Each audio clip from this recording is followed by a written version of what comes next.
The current administration needs to not be able to get away with selling folks the idea that, like, if they just fire a bunch of federal workers and get rid of certain programs that everyone benefits from, that life will somehow be cheaper for you.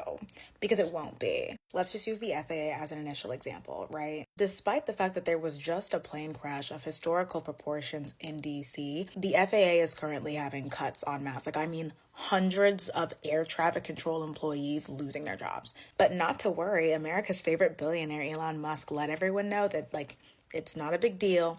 SpaceX engineers are on the task. But I believe it's a very bold assumption to think that SpaceX engineers are going to do that out of the goodness of their heart. They're going to get paid for it. So they'll either end up getting paid through a federal contract, which we are the ones that are going to have to pay for that federal contract, which will cost more than paying federal employees. Or they so kindly declare, you know what, this time the airline companies are going to pay for it. And then it just gets passed to us as a SpaceX air safety fee.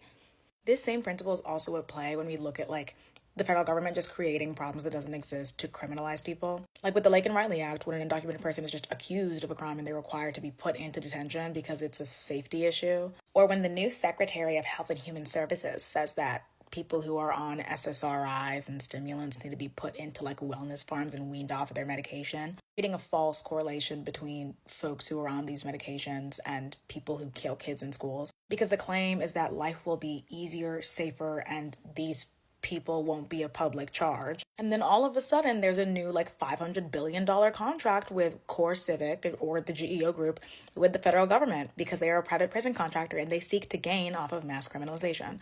It may seem on the surface as though they're just, like, slashing and dashing, which is what they're doing. They're just cutting things to the bone. But let that not, like, put an idea in your head that that's going to make life cheaper for you. Everything thus far is actually going to make life more expensive for us, if not by our taxes, then by the way that we consume and we move through the world.